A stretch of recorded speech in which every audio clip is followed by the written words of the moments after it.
একজন তো চেয়েছে যে বাংলাদেশে এত ওয়াজ মাহফিল কেন হচ্ছে, খুব কষ্ট তার দিলে।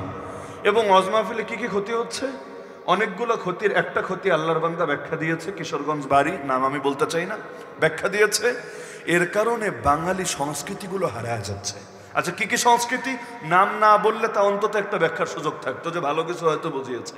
নাম বলেছে যেমন যাত্রাপালা, আসলেই তো ওয়াজ মাহফিলের কারণে যাত্রাপালার ভাত উঠেছে, কনসার্ট, আরো যা কিছু আছে যেগুলো আগের যুগে চলতো এখন চলে না।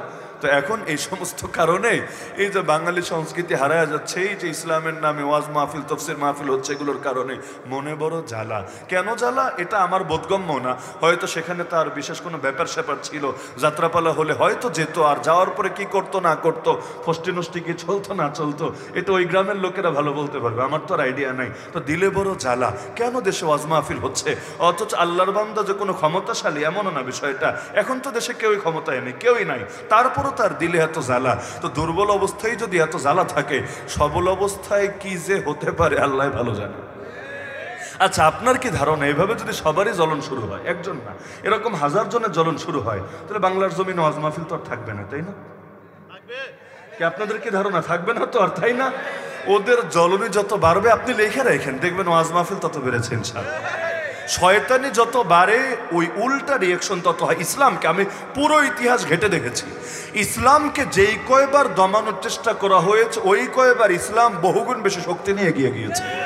এই বাংলাদেশে যেমন আলেম ওলামাকে দমানোর সর্বাত্মক চেষ্টা, এমন কোনো চেষ্টা নাই যেই চেষ্টা করা হয় নাই। জেলে ভরে হোক, তাদেরকে বিভিন্নভাবে পেরেশান করে হোক, তাদের নামে বিভিন্ন অপবাদ ছড়িয়ে দিয়ে হোক, জাতির থেকে তাদেরকে বিচ্ছিন্ন করার মাধ্যমে হোক, এমনকি মাদ্রাসা মসজিদে পর্যন্ত নিজেরা কমিটি সেজে জোর করে ঢুকে আলেম ওলামার মুখে তালা লাগানো এবং তাদেরকে জিম্মি করে রাখার চেষ্টা করে হোক, এমন কোনো মাধ্যম নেই। উদাহরণ দিলে আরো বহু দেওয়া যাবে।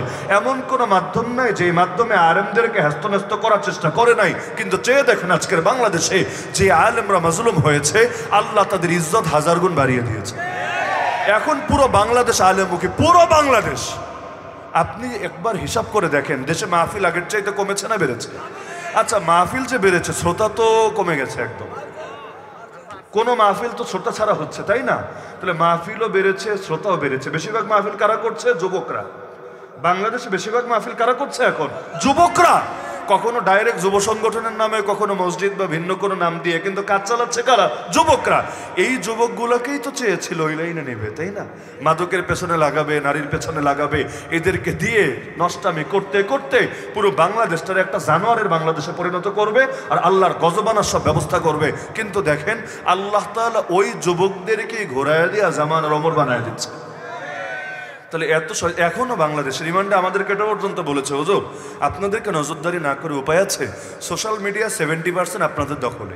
এটা বলেছে 2021, এখন তো 2025, দখল হয়তো আরও বেড়েছে। সোশ্যাল মিডিয়া মানে ফেসবুক, ইউটিউবে প্রায় সবই আপনাদের হুজুরদের দখলে। মানে কি, এখন সবাই টুকটাক ওয়াজ দেখে। এবং দেখেন এক একজন আলেম, মানে আপনি যদি হিসাব করেন 500 আলেমকে বাংলাদেশে দাঁড় করেন, প্রত্যেকের কয়জন ভক্ত আছে এভাবে হিসাব করেন, খেয়াল করলে দেখবেন এই দেশে মোট যত নাগরিক আছে, যদি 14 কোটি থাকে, এর মধ্যে 9-10 কোটি হয়তো এই হুজুরের না হলে ওই হুজুরের না হলে ওই হুজুরের না হলে ওই হুজুরের শ্রোতা এবং ভক্ত। তার মানে সবই তো চলে গেল হুজুরদের হাতে। দিলের মহব্বতটা যেন তো না ব্যাপার না, দিলের মহব্বতটা বিশাল ব্যাপার। এই যে এত কিছু হলো দেশে, আপনি ভাবতে পারেন অমুক আন্দোলন করেছে, তমুক করেছে, আমি করেছি, সে করেছে, কিন্তু আমি মনে করি এই সবগুলোর ফয়সালা আগে কারাগারে হুজুররা গভীর রাতে গিয়ে কেঁদে কেঁদে আল্লাহর কাছ থেকে করিয়ে এনেছে। বদদোয়া যখন কবুল হয়েছে, ফিল্ডের লড়াই তখন সহজ হয়েছে। কারণ উপরে যদি কবুল না হয়, নিচে কিচ্ছু হয় না, নিচে কিচ্ছু হয় না, আগে উপরে কবুল করিয়ে আনতে হয়। ওই কবুলের কাজটা ওই রাত 3টার সময়, 2:30টার সময়, 3:30টার সময় আমাদের বাপের বয়সী, বড় ভাইয়ের বয়সী সে আলেমরা উঠে তাহাজ্জুদের জায়নামাজ বিছিয়ে নামাজ পড়ে হাত দুটো তুলে যখন বলতো আল্লাহ, ওই যে এক একটা আর্তনাদ দিত, তখনই কলিজা মোচড় দিয়ে উঠতো আর দিল সাক্ষ্য দিত, এই বদদোয়া যার উপর গিয়ে পড়েছে ওর হয়তো কাফন দাফন হবে না এই জমিনে। অবশেষে তাই হয়েছে। তো আল্লাহ তাআলা তাকে কবুল করা লাগে, কবুল না করলে কোনো কিছু দিয়ে কিছু হয় না। তাহলে দেখা যাচ্ছে যে ইসলামকে দমানোর চেষ্টা করে লাভ নেই। আমেরিকাই পারলো না, আমেরিকা পেরেছে, সে 9/11-এর পর ইসলামোফোবিয়া ছড়িয়েছে, ওয়ার এগেনস্ট টেররের নামে ওয়ার এগেনস্ট ইসলাম পরিচালনা করেছে, ইসলামের নাম লাগিয়ে, মানে ইসলাম দেখলেই যুদ্ধ, ইসলাম দেখলেই, এই যে এখনো বাংলাদেশে দাড়ি দেখলেই চুলকানি কারো কারো আছে, পর্দা দেখলেই চুলকানি। এই গতকাল পর্যন্ত এক সমন্বয়ক মেয়ে, তাকে বাধ্য করে নাই যে তোমার নেকাব খুলে টকশোতে আসতে হবে, নাহলে টকশোতে আসতে দেব না। টক মানে কথা, শো মানে প্রদর্শন, কথা প্রদর্শন করবে, এর সাথে চেহারার কি সম্পর্ক? কথার ভয়েস ঠিক মতো গেলে তো হলো না, নাম দিয়েছে টক শো, বাস্তবে বানিয়েছে চেহারা শো। কেন? নারীর চেহারা না দেখলে পেটের ভাত হয়তো হজম হবে না, আজকে রাতে ঘুমটা হয়তো ঠিক মতো হবে না, এজন্য চেহারা দেখতে হবে। সে বলেছে আন্দোলন করলাম নেকাব পরে, ফ্যাসিবাদ বিরোধী আন্দোলন করলাম নেকাব পরে, আন্দোলন আটকে থাকলো না নেকাবের কারণে, আর এখন তোমার টকশো করা যাবে না নেকাব পরে। কি অদ্ভুত ব্যাপার, এটা কোন টাইপের জুলুম? অবশেষে বলেছে তাহলে মাস্ক পরে করি। না না না, মাস্ক পুরো করতে পারবা না, করতেই পারবা না। তাহলে এইরকম চুলকানি ভেতরে আছে বলেই তো বাইরে প্রকাশিত হয়, ভেতরে থাকে এতখানি, বাইরে প্রকাশ হয় সামান্য সামান্য।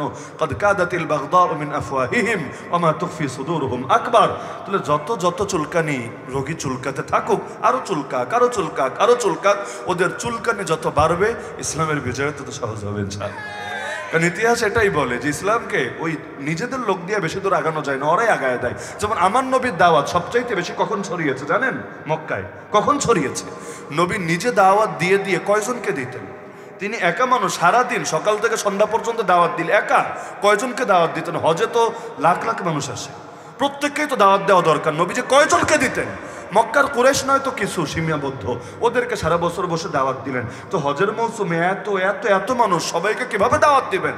আল্লাহর কি আজীব কুদরত দেখেন। ওরা ভাবলো এক কাজ করি, চল আমরা অলিতে গলিতে হাটে ঘাটে মাঠে নিজেদের লোক রাখি, তারা সবাইকে মক্কায় ঢুকতে গেলেই বলবে শোন শোন, মক্কায় একটা পাগল আছে, পাগল, যেন তেন পাগল না, সে জাদুও জানে, যদি কোনোভাবে তার কাছে যাও তুমি শেষ, ফ্যামিলি থেকে আলাদা করে দিবে, এলাকা থেকে সম্প্রদায় থেকে আলাদা করবে, মাথা খারাপ করে দিবে, তুমি পুরাই বরবাদ হয়ে যাবা। এখন এই গলিতে একজন, ওই গলিতে একজন, ওখানে একজন, ওখানে একজন, ওখানে একজন, সবাই মিলে শুধু একই প্রচারণা, একই প্রচারণা, একই প্রচারণা। এখন মূলনীতি হলো আল ইনসানু হারিসুন আলা মা মুনিয়া, মানুষ নিষিদ্ধ জিনিসে একটু বেশি আগ্রহী থাকে। যেমন ধরেন আপনি আপনার দেয়ালে, ওই যে অনেকের রোডের সাথে ঘর থাকে, আপনি দেয়ালের মধ্যে লিখে রাখেন কেউ ঘরে তাকাবেন না। এমনি কিন্তু কেউ তাকাতো না, কত ঘরই তো পরে রাস্তায় চলতে গেলে, হাঁটতে গেলে, গাড়ি দিয়ে যেতে গেলে মানুষ তাকাবে কেন? তাকে সামনে দিয়ে তাকিয়ে পথ চলতে হয়। কিন্তু যেই মাত্র লিখবেন কেউ তাকাবেন না, সবাই তাকাবে, চিন্তা করবে কিরে ভেতরে কি আছে, কিছু একটা তো আছে, না হলে এটা লিখে দিল কিসের জন্য?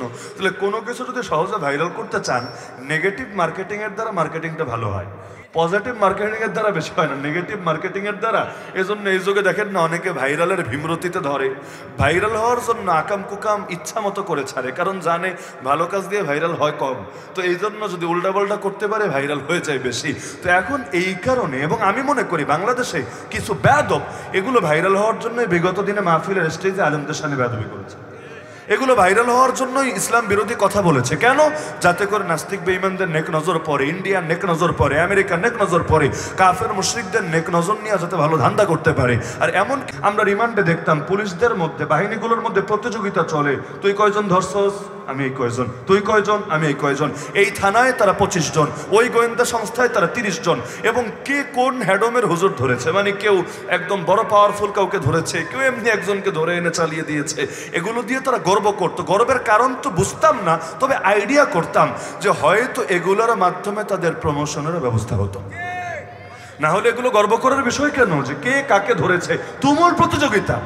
এমনকি আমার ব্যাপারে তো আমি জেনেছি যারা বিশেষ এক বাহিনী, আমি নাম বলার দরকার নেই, নাম বললে আবার অনেকে কষ্ট হয়, তো বাদ দেন, বিশেষ এক বাহিনী ওখানে যারা রিমান্ডে খেটেছে, ওই রকম 2 জন আলেম আমাকে নিজে শুনিয়েছে যে হুজুর আমাদেরকে বলছিল যে আমরাই তো চাইছিলাম ওসামারে ধরবো, কিন্তু ওই বাহিনী আমাদের একদিন আগে ধরে নিয়ে গেল, চান্স পেলে আমরাই নিয়ে আসতাম এখানে, কিন্তু একবার ধরা হয়ে গেছে, এখন তো আর পুনরায় ধরা যায় না।